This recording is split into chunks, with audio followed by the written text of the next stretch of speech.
Welcome to the Liquidity Event, a show about all things personal finance with a laser focus on taxes, financial independence, and equity compensation.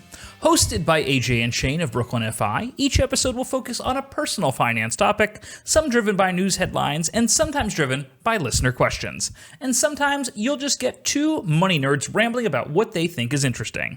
Just a quick note before we get started, this podcast is for informational purposes only and should not be considered tax or investment advice. Hola y bienvenidos al Liquidity Event. Somos sus anfitriones, Shane. Y me llamo Ali Jane Ayers. Y este es episodio 138 que se grabará al 4 de marzo del 22-25. Se emetrá 7 de marzo. ¿Cómo estás, AJ? Bien. ¿Y tú? Muy bien. Desafortunadamente, I just had to drop off my husband, my son, my nephew, my love of my life, the joy of my day-to-day. Charlito, my dog, is going away for 3 weeks because I am going on vacation for 2 weeks. And there is actually something like the pre-vacation stress.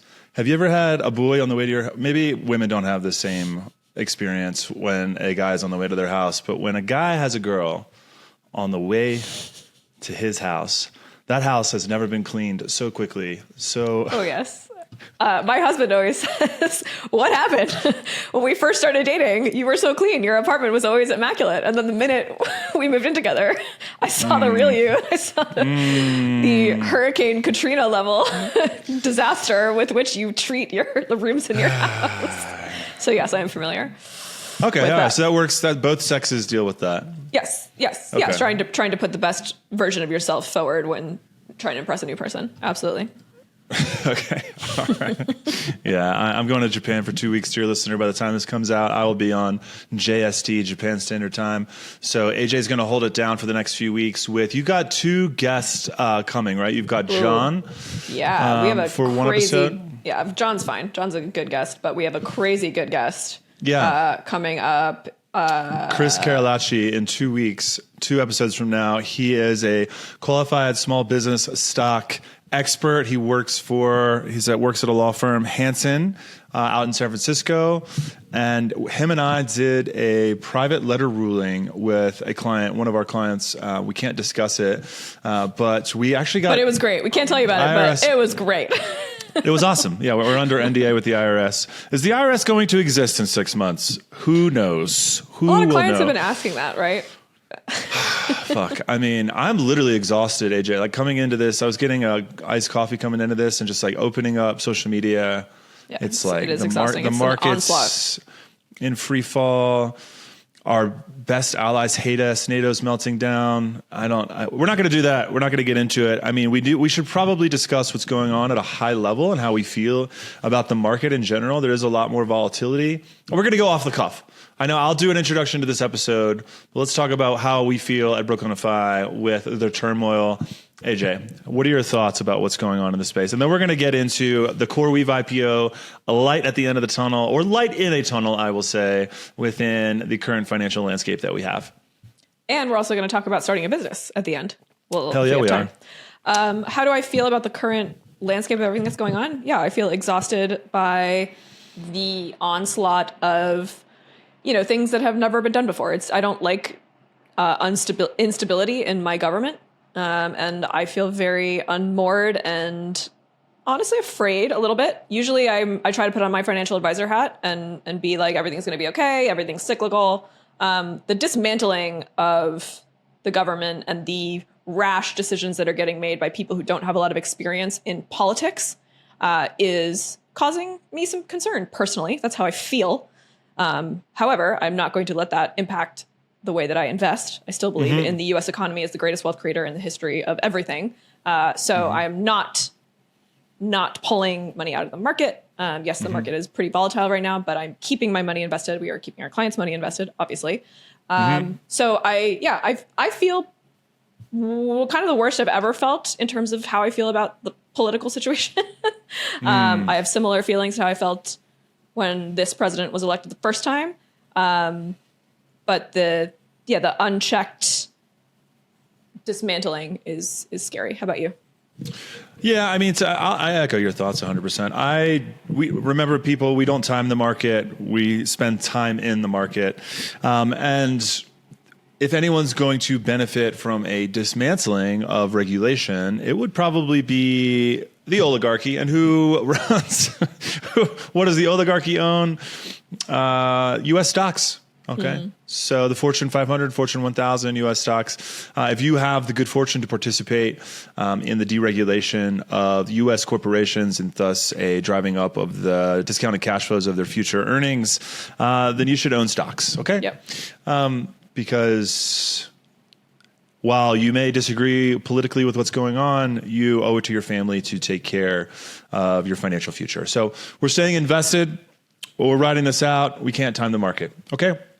Yep. What else is going on with you personally, AJ? Anything else you want to comment on going on in your personal life? This, after all, is just a excuse for us to hang out. What are we up to? Anything you want to share with the audience this week? No. No, I don't want to share. Thank you for asking, Shane.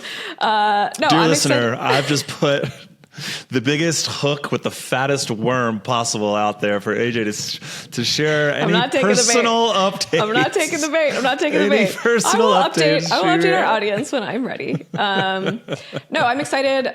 In 2 weeks, I'm heading to Miami for the Future Proof Wealth Festival. I'm so excited to see old friends, make some new ones. So if you're a financial advisor listening to this podcast, reach out. Let's hang at Future Proof. I'm excited to go to the warmth. But yeah, that's all I've got going on. Honestly, I'm really excited about this, not to be a nerd, but this CoreWeave IPO. It's exciting. Okay, well, let's dive in. Personal updates out of the way. We'll talk about a CoreWeave IPO. So a lot of people think that, just a little background, like IPO landscape.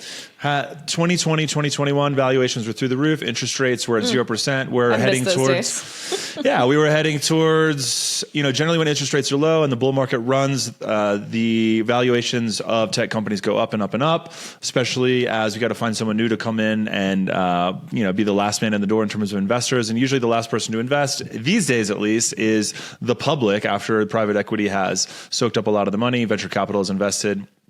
Series A, B, C, D, E, F, G. Whereas a lot of tech companies after the 2021, after COVID, kind of like the vaccines kind of like killed valuations and interest rates came up. Then we had no IPOs in 2022, 23, 24. I mean, we have IPOs. They have happened. We hit the peak of IPOs in 2021 with over 1,000 IPOs. But not all IPOs are created equally. We dropped down way below the mean of about 300 per year in 22, 23, 24, the number of IPOs. And most of those IPOs were for fairly boring stocks, we'll say. I think Weber Grill is a great example. It's been around for like 100 years. There's no incentive stock options with a 50x tax like return on like the fair market value is 50x the strike price type of vibe. But finally, Reddit did IPO last year. We have a warming of the waters. And the first S1 filing, at least that we're super excited about here at Brooklyn FI, is CoreWeave. CoreWeave, the IPO. AJ, you want to tell us about this company? Sure. I was trying to figure out what they do. And it Who cares? Who cares? It's AI. But so started as a crypto trading platform, I believe. And then they don't weave cores? What are we doing here? The Core Weaver. I read a lot of science fiction, fantasy, and like the Core Weaver sounds like a character in one of the stupid books I read.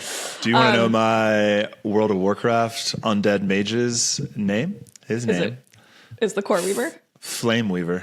Flame Weaver. Okay. Guess how many gay jokes I got as a teenage World of Warcraft? People call me Flamer Weaver. It was great. Yeah. Flamer Weaver. That's amazing. Yeah, anyway. So basically they sell computing power to power all of these AI startups. So AI, very exciting new technology that will change, has already changed the world, will continue to change the world. We are very early in the days of AI. And CoreWeave is in a very awesome position to make money because they run these data centers that provide processing power. So if you want to have your AI startup, Shane, let's start an AI startup to, I don't know,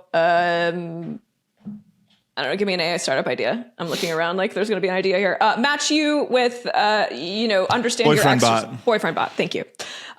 So you and I are going to start Boyfriend bot. This is going to be an AI assistant that will text you all the texts that you wish you got from your boyfriend. I had this idea in 2011.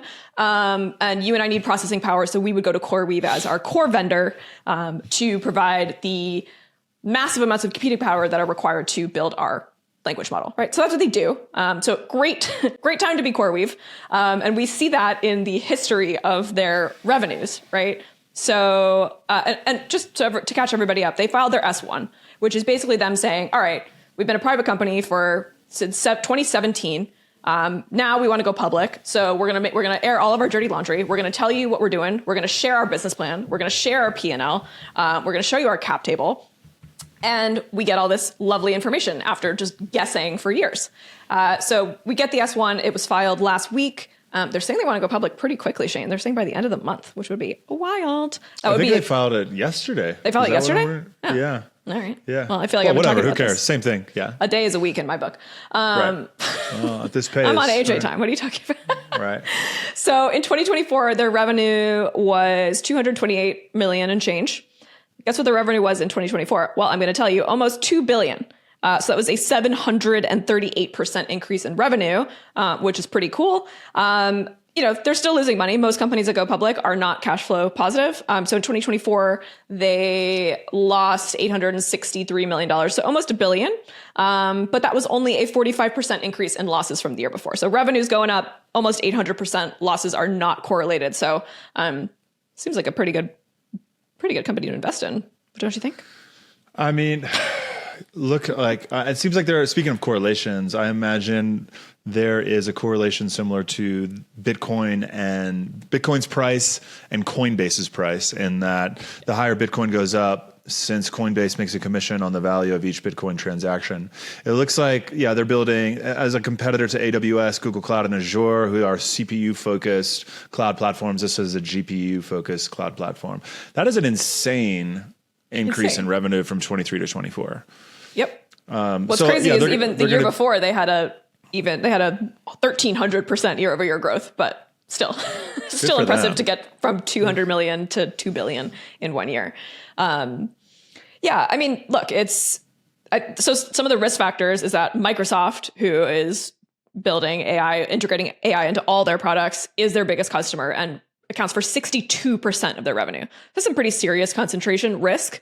I would venture to say if you're going to have concentration risk, Microsoft's probably a good company to have concentration risk in.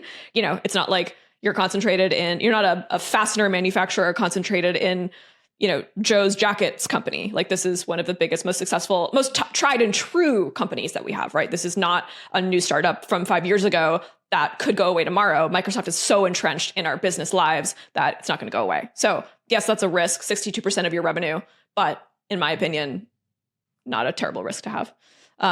They've got heavy losses. We know that. It's expensive to run a business like this. It's actual infrastructure, right? That's their actual businesses. They do GPU cloud infrastructure. So there's real estate, there's actual running of server farms and things like that. A risk could be that there's a hurricane or a terrorist attack or something that takes out one of these major server farms, which could, disrupt internet traffic for a whole day, as we've seen before. Remember that major outage from was that last year, where the internet was down for a day? Yeah, I forget, that was related to CloudStrike, I believe. Yeah. But it looks like they have 32 data centers. So unless they're geographically all concentrated in one place. And by the way, dear listener, if you're wondering why your graphics card is $1,000 these days, it's because CoreWeave has 250,000 fucking GPUs. So good luck playing Civilization 7 at 60 frames per second, because we need to get answers from ChatGPT on what kind of bug was biting me over the weekend, which is a literal... What? 70 questions. Anyway. I went upstate last weekend. Anyway, go on. So another interesting thing to note about this. So look, I'm excited. I love IPOs. I love reading S1s. I was nerding out over this last night. But another thing that's interesting, this is an article from The Information, which dug into the S1 with more brain power than your little girl over here. Their whole staff of trained journalists went into the S1, and the three founders, This company is crazy, Shane. This company was founded in 2017, arguably the same year you and I founded Brooklyn FI. Why aren't we worth why don't we have $1.9 billion in revenue? Oh, anyway, well, we'll find out if we are when we IPO. I have an S1 in the drawer. You got one in the hopper? Yeah. Gonna file one. So we don't have a price yet, by the way. That they're going to IPO at. Yeah. We do not have a price yet. But the private markets and Reddit are very excited about this IPO, potential IPO. But so these three founders, they cashed out. They actually sold some of their shares ahead of the IPO, which is disclosed in the S1, a total of 150 million between the three of them.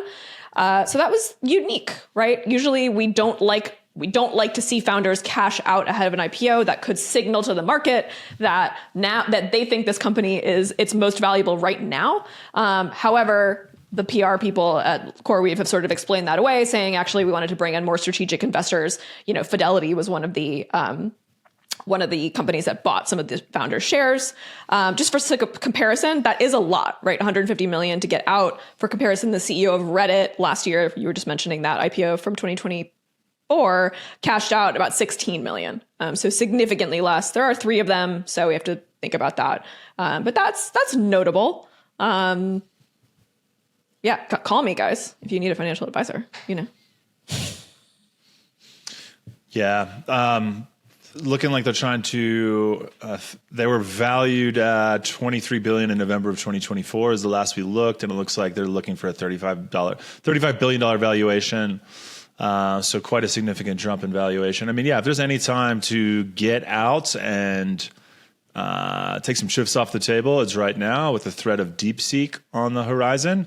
If I was CoreWeave, I would be getting out the door as quickly as possible to lock in. And I'm sure these VCs that invested back in 2017 were heading towards that 10-year, we're getting pretty close to that 10-year deadline for a lot of those early investors in the company. So shout out to any employees that have been there since 2018, 2019, 2020, and have stuck it out through the vicissitudes. Like there wasn't much of an AI market in 2017, 18, 19, and then really even into mid 20 and 21 even. Yeah. Like the search for artificial intelligence, like you had to really have a lot of faith in what you were working on back then to stick it out for this long. For sure. So yeah, if you're a CoreWeave employee right now, I would be thinking about having a plan for your IPO, right? Which we feel is imminent. Of course, IPOs can always get pulled for various reasons, but this feels good. It doesn't feel like something that's going to get pulled. This feels good. Yeah, I've been through a bunch of these, Shane. This feels good to me. You have? Just you? Just me. Yeah. Just you me. went through a couple of AI. I've been through a bunch of these. So this one feels right to me. So yeah, if I were a CoreWeave employee right now, I'd be thinking about a plan for IPO. Typically when a company like this IPOs, we might have an opportunity to sell shares in the first couple of days, and then we will likely hit a 6-month blackout. So I would have a plan for getting out now, and then potentially what you can do for the rest of the year. I love that this is happening early in the year. This gives employees an opportunity for the blackout period to expire and for them to have an opportunity to sell shares later this year, aka within this tax year. So I think this is awesome. I hate when IPOs happen in October, November. There's not much we can do at that point.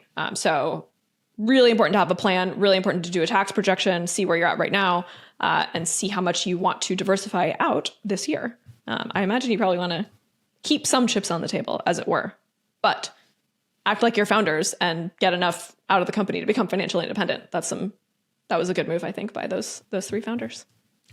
Yeah. I mean, I don't blame them. I mean, we'll look under the hood on the cap table, especially as this IPO develops and we get closer to a shared listing price. I think that'll be really fun to look at what's being offered during the IPO. Looking to see who the underwriters are. It looks like they've worked with some tier 1 people in the past as they've raised 12 rounds of financing over the past 8 years. So it'll be interesting to see who's underwriting this. It's interesting. There's multiple underwriters, what they're going to set the price at. I was trying to think, obviously it's very capital intensive to set up 32 data centers and buy all these chips, right? And I was kind of thinking about, what happened with electric car IPOs, which is there's similar heavy investment early on in research and development. You need billions of dollars to build your operating system and make the car go, as it were. And then you build it and then you have to start shipping them and you have to continuously innovate and sell. Whereas with computing power, you get it up and running, sure, I guess you have to upgrade, but for the most part, once it's going, it's a much faster turnaround to revenue from electric cars. So AI, I think these IPOs, the market is telling us these IPOs are going to do better than, the Rivians and the other 1 million, electric car IPOs and SPACs that never were. So talking about the ownership, you were saying, so combined, these three founders, they each sold between 11 and 16% of their stakes overall. They still own 30% of the company, but they have 82% of the voting power because they have these special shares that allow one share is equal to 10 votes. So they have all the control, which is very impressive considering how many rounds of dilution they've gone through.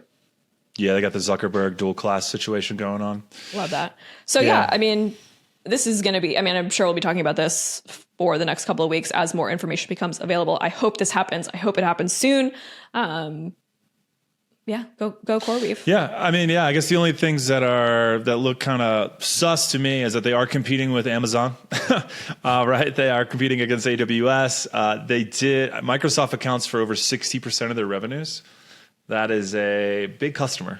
If we lose that customer, they had net losses of $860 million in 2024. So we lose Microsoft, those losses are going to compound. We're going to have some trouble, but I don't see this company experiencing any type of issues over the next year outside of like the DeepSeek issue that we mentioned before. I think there's nothing but green pastures ahead for CoreWeave. So excited to see where that IPO price comes out at.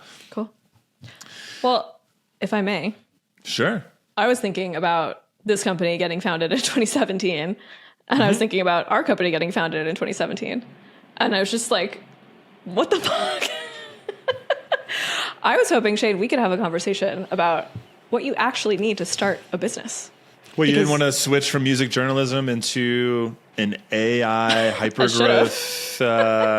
What is the description here? AI hyperscaler CoreWeave.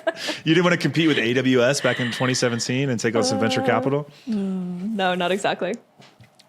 No, you wanted to compete with Goldman Sachs, Morgan Stanley, et cetera, and work with me and start a business from scratch. So on the rest of this episode, we get a lot of articles, a lot of questions. I was asked to go out to lunch this week to explain how Brooklynify happened. And this happens a lot where people say, what does it really take to start a business? What does it actually look like? And so this second half, the back nine of this episode is going to be all about small business. We got about 8 minutes. AJ, how about I started off with you? How much money do you think you need to start a business? And what's the bare minimum you think you would need to get going? Every industry is going to be different. So I can't give you a number, but I think you can start a business for not very much money. I think you can start a business for less than $5,000. What you need is the personal financial support to be able to not have an income for, I'm going to go ahead and say at least 2 years, 3 years, ideally. What that support can come from your own personal wealth, an exit from somewhere else. It could come from a spouse who's supporting you. It can come from wherever you get it from. But I think it's not about how much cash you need to start a business. I think in my experience with our clients and our wider network, Shane, most businesses fail because the founder goes, I can't live on rice and beans anymore. I need an income. And this business needs to work by the 1st of July or I can't pay rent. So having that runway, which could either come from investors who will pay you a salary, or it will come from your own personal, resources. I think that's the key. You and I started Brooklynify for what? We each put $5,000 into this business in terms of actual capital. You need a website. You need a lawyer to help you set it up and make sure you're not going to get sued. To actually start the business, you do not need very much money. Obviously, if we're starting an AI server farm business, we're going to need more than $5,000. Yeah. Apparently 12 rounds of funding in the billions range. Yeah. Your company can't lose $860 million and expect to IPO. Yeah. No, I guess, I agree. It definitely depends on what kind of business you're going to get going. It depends on if it's a side hustle or going to be your main gig. How do you feel about side hustles, AJ, while you have a main gig? I love a side hustle. Brooklynify started as a side hustle for both of us. I think side hustles are the way to do it. I think a lot of folks who should start businesses and want to start businesses don't end up doing it because they have this narrative in their head that you need to stop doing one thing and quit your job and prepare to do the next thing. Like most businesses get started, on nights and weekends in Google Docs. You and I started this business in, the fuck was that note-taking app called? Trello? Evernote. You and I started yeah. in Evernote. We would have I don't know why we didn't use Google Docs, but we would chat back and forth in Evernote. I'd be at work. Sorry, Bandcamp. I did all my work for Bandcamp, by the way, but I was also doing this on the side. I think we're way past the apologizing to Bandcamp phase. That's where, Does Bandcamp even exist anymore? It They're does. part of It really Epic does. Games? No, they're part of SongTrader now. They were bought a second acquisition. Another They do bite still of the exist. apple. Still exist. Still fighting. But yeah, I think side hustles are how big ideas get started. If you have the delusion that you need to stop one thing, take a few weeks off and then start the next business, it doesn't work like that. It's not like switching jobs. Cool. Yeah. Definitely like a bridge, right? Like, especially if you don't have a large financial support to back you up. I totally understand side hustling. It does require that you work nights and weekends though, for quite some time to build that client base out, customer base out, so you can set sea into the open waters of entrepreneurship. Shane, I hear a lot of people say this a lot, like, oh, I'm doing really well at work, but I really want to be, the master of my own schedule. I really want to have more free time. I want to set my own hours. So I'm going to start my own business. Mm-hmm. And like, that is wrong. Like when you start a business, like you don't set your own hours because you become a crazy person obsessed with making it work. So your business runs you. And eventually, hopefully you figure it out and you read enough business books and you get a good coach and your spouse yells at you and you start drinking more water and you go to the gym and you like figure out how to get a handle on it. But for most business owners that we talk to, and this was our experience, you don't take a vacation for the first 3 years. Like you literally cannot stop working because you know that every moment you're not working on the business, you're getting behind your vision. If you have that clear vision. Whereas employees, if you're really overrun at work, you can go to your boss and say, hey, I am burnt out. I need to take tomorrow off. And they go, no problem. There's someone else who can cover you. When you're the business owner, you're the founder, there usually is not someone that can cover you. And hopefully you've got customers that need to be served or products that need to be made. Like you cannot step away from the business. Would you have done it differently? Looking back at the early years of Brooklyn on Fire? There's no paid time off for entrepreneurs. Would I have done anything differently? Hard to say. It's been over 10 years. There's definitely a lot of things throughout the course of the 10 years that I wish I had known. I wish I knew then what I know now, of course, about many, many, many things. But no, I wouldn't change anything. I really don't. Of course, I would change things. But I am I'm very bearish on this phrase. Everything happens for a reason. I hardcore disagree with that. I think that's a coping mechanism that we all use. I wish I didn't get kicked out of high school. Not everything happens for a reason, baby. My life is sick right now, but it would have been, who knows what could happen. All right, cool. Anyway, that was a weird digression. What about software do you think you need to get started up? Do you think you should go, and also software versus employees? What do you think? You mean, should you invest in software and try to not hire humans? Is that what you mean? Do you run the whole business in Excel, or do you build the craziest tech stack you can imagine and kind of overspend in hopes of scaling? Also, lifestyle versus enterprise. Okay, let me answer all that real quick.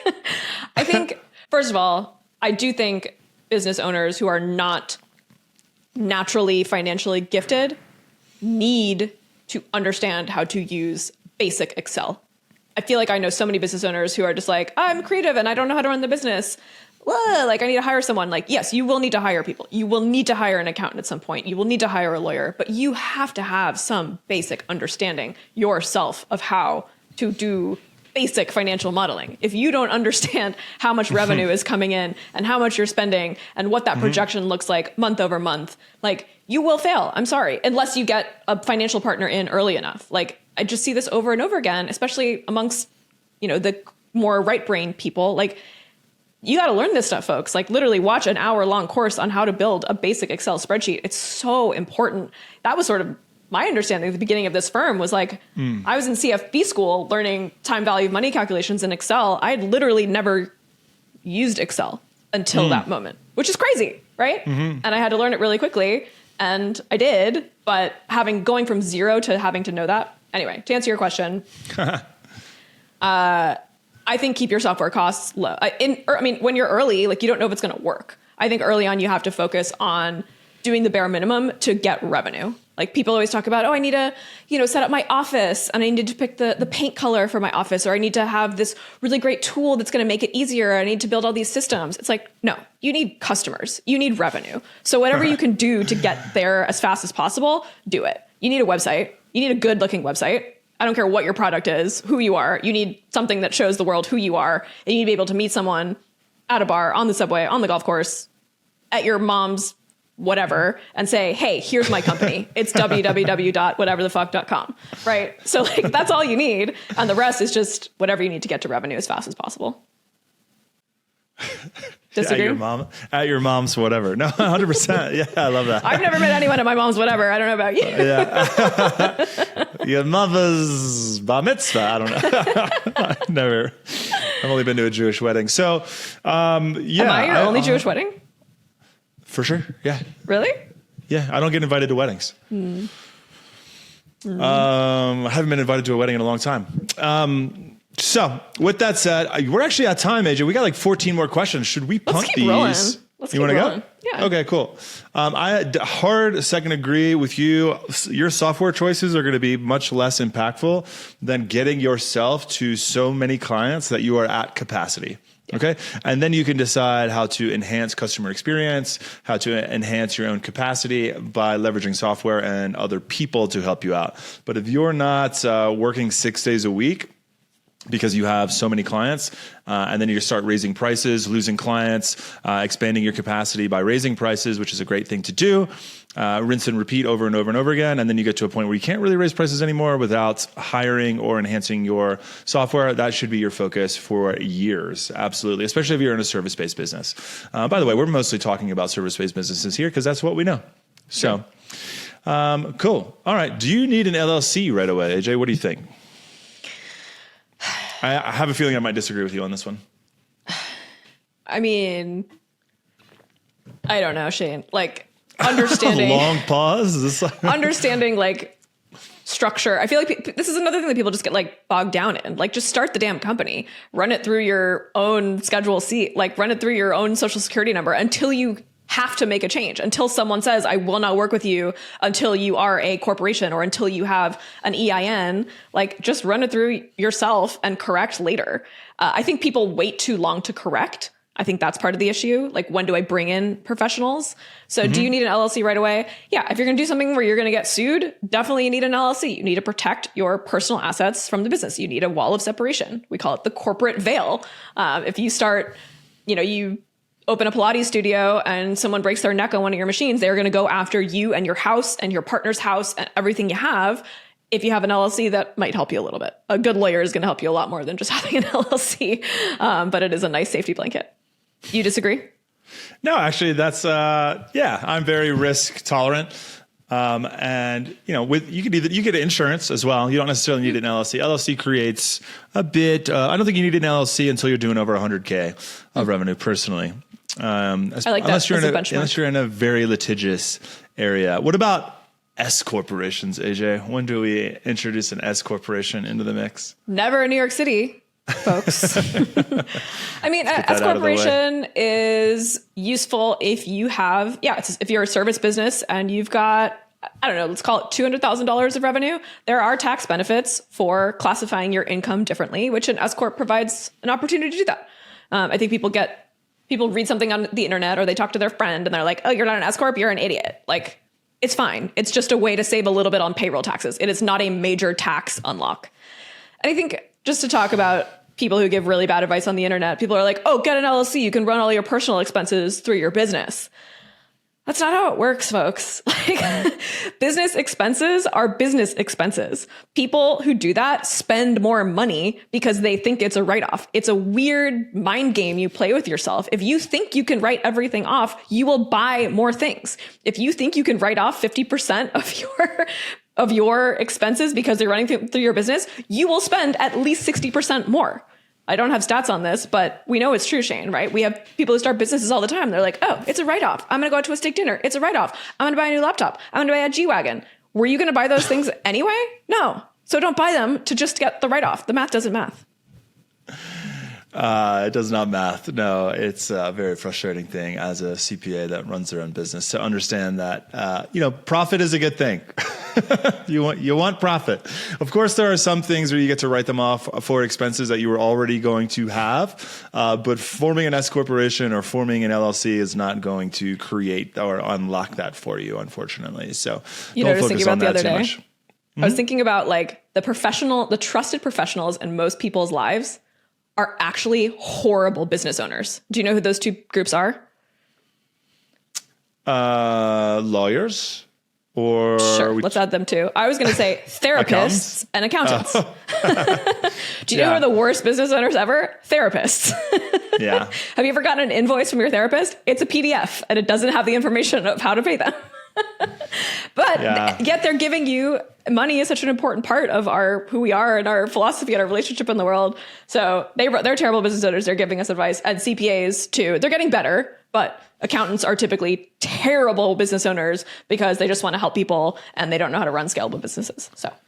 Yeah, I mean, that also harkens back to, I agree, you don't get into therapy to do accounting or like understand how P&Ls work or like how taxes work. You get in it to help people. And that is what we call an accidental business owner. And there are quite a few accidental business owners out there. And there's actually a great book on this, even if the author is a little bit, well, we won't get into that. No. I want to talk about that. You want to talk about the E-Myth, by the way, dear listener. If you're thinking about starting your own company, please read the E-Myth. It's actually a pretty short read, probably 5 hours. And it's going to, we still talk about it 10 years later and it comes up all the time. What's up? I'm so glad you brought that up, Shane, because I want to launch a new segment on this podcast, which is the Liquidity Event Book Club, where you and I read a book and discuss it. And I said that you could pick the first book, but I changed my mind and I decided that I was going to pick the first book.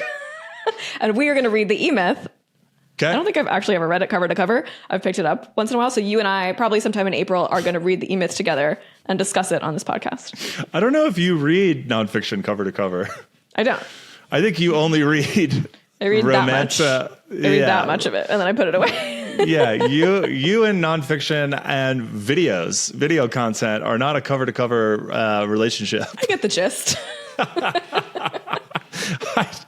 We'll see about that on this upcoming week of the BKFI Book Club. I'm an editor. I edit as I read. Yeah. She's a fast reader, supposedly. Or is she just getting the gist? Cool. So, all right. One last question, AJ. Do you need a full business plan, or is this just a thing people say to sound smart when starting a business? What do you think? Ooh. It's definitely a thing that people who got an MBA feel like they need to have to justify spending $200,000 and 3 years of their life on school. That's basically just a giant networking party. So yeah, I don't think you need a business plan in the formal sense of the word. I think you need 1 year, 2 year, and 3 year revenue goals and where you want to be in 3 to 5 years and work backwards. So you have a document that says, here's what I'm trying to achieve, mostly because you need milestones of some kind to hit. So I think you need a business goal. I think you need a short-term business goal and a long-term business goal and a plan for how to get there. There are 1 million different business books with different operating systems that will tell you how to run your business 15 different ways. We've tried all of them, or we've tried at least 5 of them in our own business to varying levels of success. So I think you need goals and a roadmap for how to get there. I think a traditional business plan, if you really want one, you can ask ChatGPT to make you one with 2 paragraphs of description of what if you need to give your dad a business plan because his buddy is going to help you get a loan from the bank, sure, make a business plan. But I don't think you need to spend 6 months building a business plan before you build a business. Just start the business and get the revenue. Yeah. I love Dwight Eisenhower's quote on this, that plans are useless, but planning is indispensable. So yeah, it's not really about the actual plan. It's more about spending a lot of time thinking about what you're going to do. And I think you got to spend a lot of time. You have to really find a niche, that Japanese idea of ichigami, or I'm mispronouncing Ikigai. It for sure. Ikigai, thank you. Where it's something that you're very passionate about. What are you doing this weekend, Shane? I'm going to Japan. Yeah, okay, cool. Just checking. Give me another Japanese word. Sushi. Thank you. Gomenasai. Mizu dozo. All right. So yeah, I'll have Ikigai down pat by the time I get back. But yeah, that's if you're going to start a business and you don't know what that is, you should definitely explore that, because I think that, having a niche, having an underserved market, really you're looking for a group of people that are constantly like, why is it so hard to get a tax return done? Or why is it so expensive? Or why is it so impossible to find this specific type of thing and get it done? Because people are willing to pay for that, but there's just no one there doing it. You got to find a hole in the market that you're going to fill that also gives you a lot of energy. If you like solving that problem, then go fill that area in the market and then raise your prices and then get better and better at that thing that you do. And before you know it, you'll have a working business. You'll be an entrepreneur with your own schedule that is 7 days a week. So congratulations.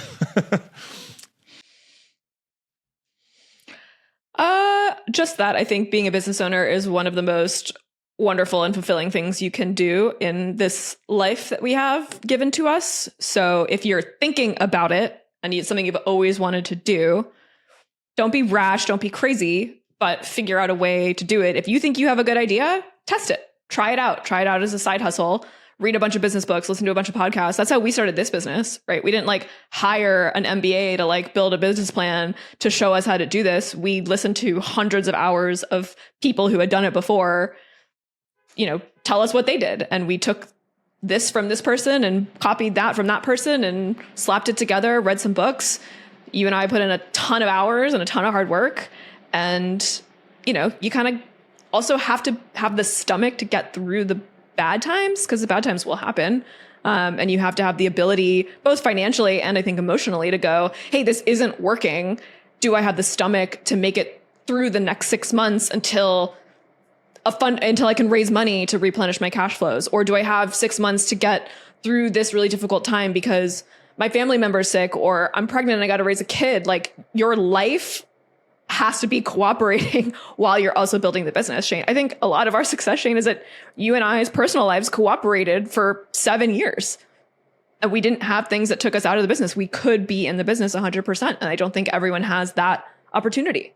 So if you don't, figure out a way to get it, or figure out a way to build a business more sustainably. Maybe you're not going to grow as fast as possible. Maybe you're not going to get to $100,000 in revenue in the first 2 years because you only have 30 hours to put into the business. That's fine. Maximize those 30 hours a week. Yeah. I love that answer. And I have to circle back to the podcasting that you mentioned. I would say you need to be listening to 4 hours of podcasts within your realm of expertise per week, just stealing from other people the best ideas. People, for some reason, we do this too. We just share our best ideas on podcasts. People are happy to share them with other people in the industry, especially an industry that's not a zero-sum industry, where the more people that enter it, the more value there is added to that space. Financial planning is a great example, but I'm sure there are many others, probably in dentistry or anywhere where there's high barriers to entry. So the expenses are high to the consumer and they're willing to pay for good service. That is just hard to find because of those high barriers to entry. Digest those podcasts. There's going to be a lot of redundancy. There's going to be a lot of things that you don't use, but there's probably every hour, 2 minutes of diamonds in that rough. And if you're really real about this, then you're going to put that time in to get it off the ground. Great advice. Yeah. Ask for help, right? You're not going to be able to do this on your own. I think that's a great point, Shane.